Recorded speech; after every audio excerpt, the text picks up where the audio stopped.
सिद्धिभ्यः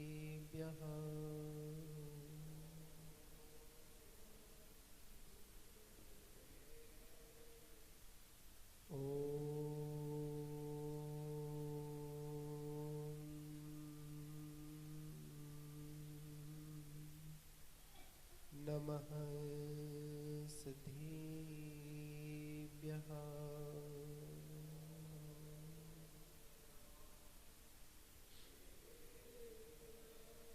मंगलम भगवान वीरो मंगलम गौतमो गणी मंगलम कुंद कुंदाध्यो जैन धर्मोस्तु मंगलम सर्वमंगल मांगल्यम सर्वकल्याणिकारिकम्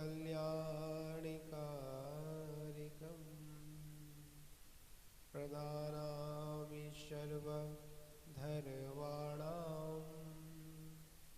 जैनं जयतु शासनम्।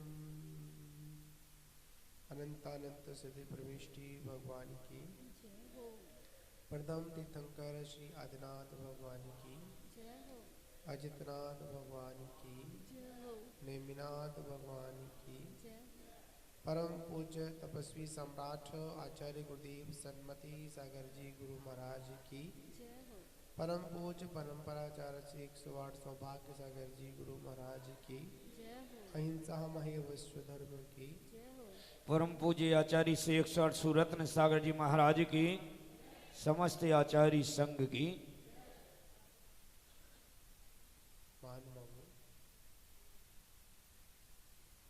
अभी सभी लोग अष्टानिका पर्व में उस भक्ति के प्रसंग से जुड़े हुए हैं और उनकी भक्ति कर रहे हैं जो गुणों की खान है, जहाँ से उस भक्ति को प्रारंभ किया जाए वहीं से परमात्मा बनने का स्वाद आता है।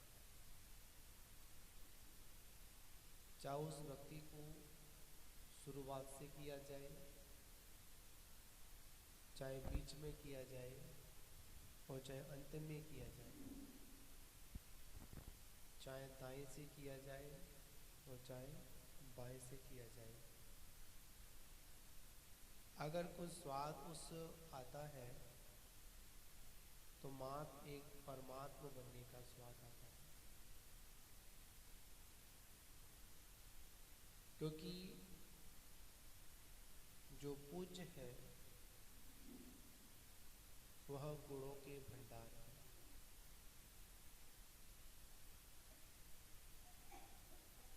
जिसकी भी आराधना होती है, जिसकी भी पूजा होती है, वह व्यक्ति विशेष और नाम की पूजा नहीं होती है, उनके गुणों की पूजा होती है। जो गुणों में श्रेष्ठ है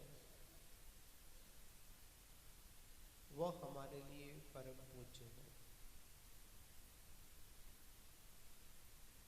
महानुभावों, इस संसार सागर से अगर कोई पार लगाने वाली अगर नौका अगर कोई है तो सर्वप्रथम आचार्यों ने उस भक्ति को ही एक नौका बताया।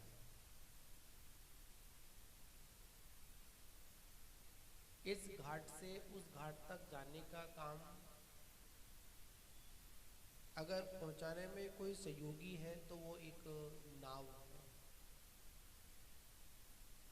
आज हम संसार रूपी घाट पर बैठे हुए हैं।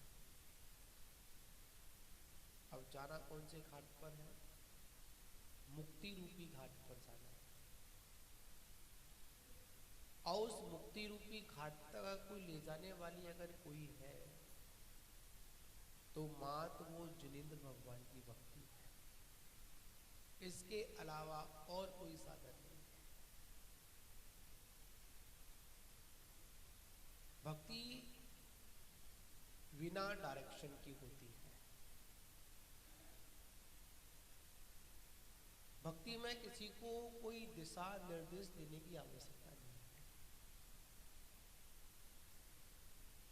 जिसका जैसा मन करता है वैसी भक्ति करता है। आचार्यों ने भक्ति के प्रसंग में कहा, जैसे घर के आंगन में चंद्रमा की जब परछाई पड़ती है, किसकी पड़ती है? चंद्रमा की परछाई पड़ती है। या किसी थाली में जल भरा हुआ है, उसमें उस चंद्रमा का प्रतिबिंब दिखाई देता है, तो एक छोटा सा बालक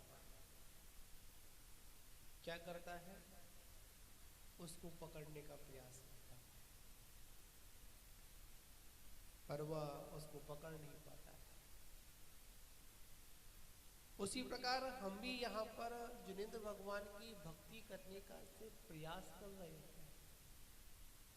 वास्तविकता में देखा जाए हम पूर्णतः जिनेंद्र भगवान की भक्ति भी नहीं करते। इसके पीछे कारण सिर्फ इतना है कि हमारा मन बड़ा चंचल है। मन कैसा है? बड़ा चंचल है। इस मन में अनेक प्रकार की प्रतिक्षण कुछ ना कुछ विकल्प, कुछ ना कुछ बातें इसमें आई जाती है। और जब भक्त और भगवान के बीच में ये संसार के जब विकल्प आते हैं, तो भक्त का कभी भगवान से मिलन नहीं हो पाता। जब भी भक्त और भगवान का जब मिलन होता है, तो उसमें पूर्णतः से बाहर शांति, अंतरंग में शांति होनी चाहिए। बहुत से लोग बाहर की शांति को दूर करने के लिए अन्य स्थानों पर चले जाते हैं। बाहर की शांति के लिए, बाहर के माहौल को संभालने के लिए हमारे पास में बहुत साधन है, पर जब तक अंतरंग में शांति नहीं है, अंतरंग में जब तक भक्ति नहीं है, तब तक बाहर की व्यवस्था चाहे कितनी भी अच्छी हो, पर वो हमारे अंतरंग के परिणामों को निर्मल नहीं कर सकती।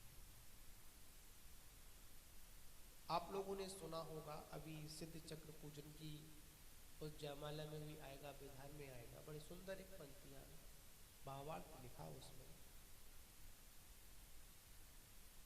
कि जिस प्रकार मलियागिर चंदन पर सर्प लिपटे होते हैं। कौन लिपटे होते हैं? मलियागिर चंदन पर कौन लिपटे हैं रमेश जी? सर्प लिपटे हुए हैं। उसकी सुगंध को, उसके स्वाद को, उसकी शीतलता को बहुत अच्छे से उसका अनुभव कर रहे हैं, लिपटे हुए हैं। जैसे ही उन सर्प के कानों में जैसे ही मयूर मोर के शब्द कर्ण गोचर होते हैं, क्या होते हैं?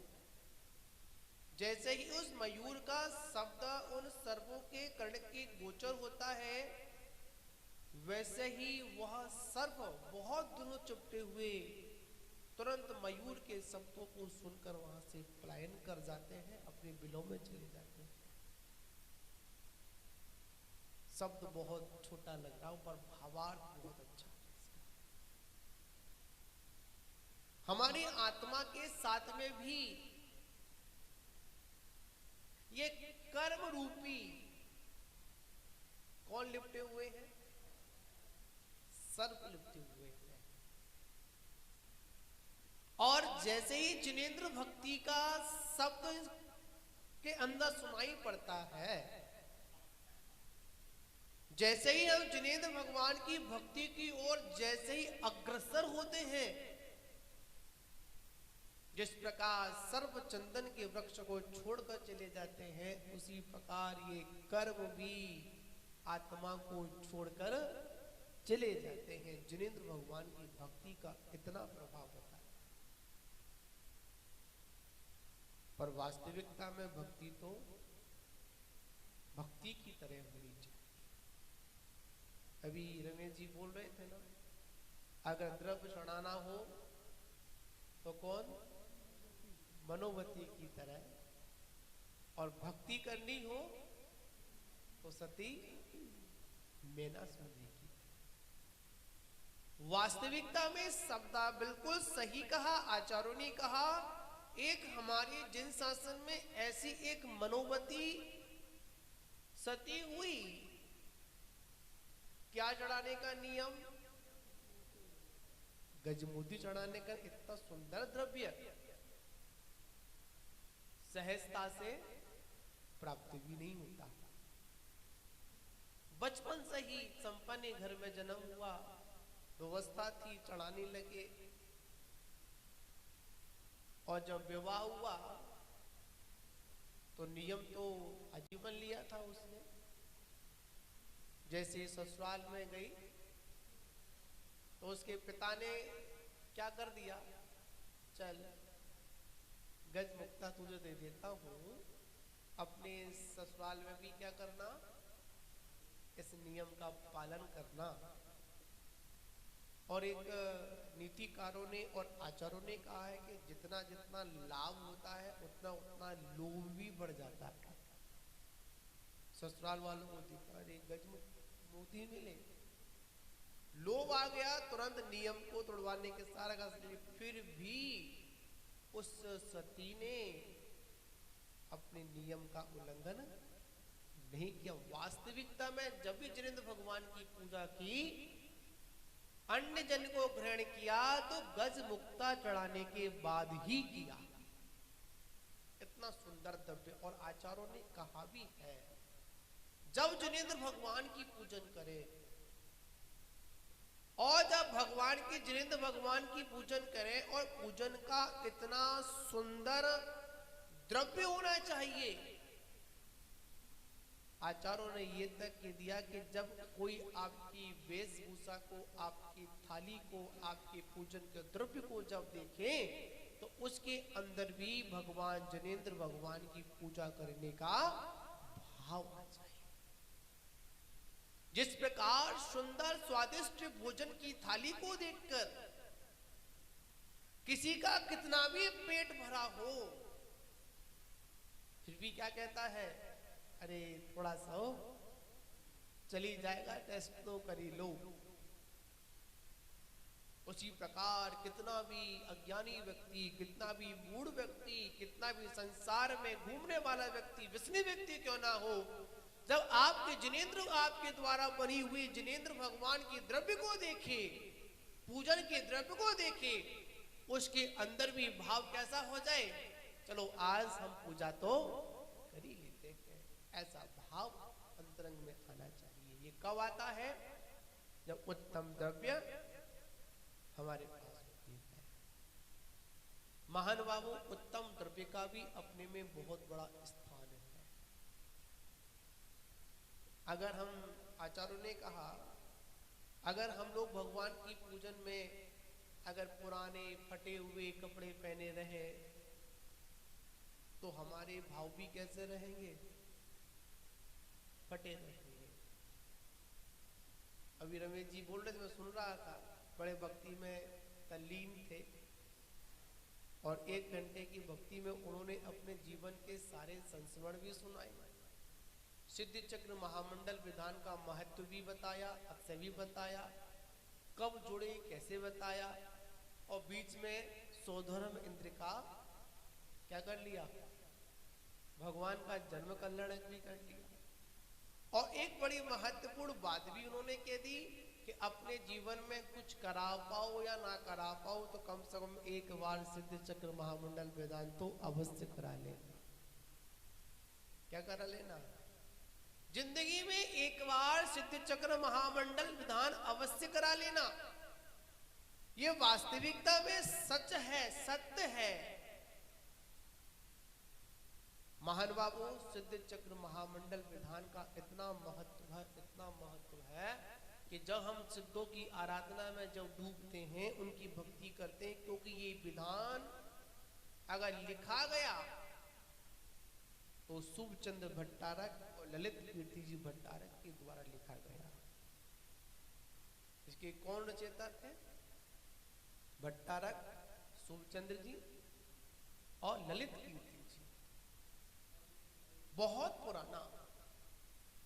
ये मैं संस्कृत भाषा की बात कर रहा हूं। ये विधान हिंदी जो ये वाला विधान है, इसको हिंदी में अगर अनुवाद किया है तो संतलाल जी ने किया है। और वो कहां के थे? बताओ, आप लोग विधान कर रहे ना, बताओ रमेश जी। हाँ, जिला सहारनपुर के थे। कहां के थे? सहारनपुर के थे। विचार करने वाली बात है, उन भट्टारकों ने जब संस्कृत का विधान लिखा और मैंने उस विधान को भी देखा तो उसमें मंत्रों के अलावा और कुछ भी नहीं है। मंत्र है और संस्कृत के छंद है। अब हर व्यक्ति तो संस्कृत को ना पढ़ सकता है और ना संस्कृत को समझ सकता है। तो पंडित जी ने क्या किया? हिंदी में इसका अनुवाद कर दिया। तो कैसा हो गया? सरल हो गया। अब आगे वाले समय में लोग हिंदी को भी ठीक से नहीं पढ़ पाएंगे। हमारी कौन सी भाषा मुख्य थी? प्राकृत भाषा मुख्य थी। जैसे कल पंडित जी बता रहे थे ना, प्राकृत भाषा। प्राकृत भाषा में इस सौरीपुर का नाम सौरीपुर है। सिटी वाला, क्योंकि प्राकृत भाषा में सिटी वाले सा का तो उच्चारण होता ही नहीं है। उसमें सिर्फ एक सा होता है, सड़क वाला सा होता है, और सा उसमें होता ही नहीं। तो क्या नाम था?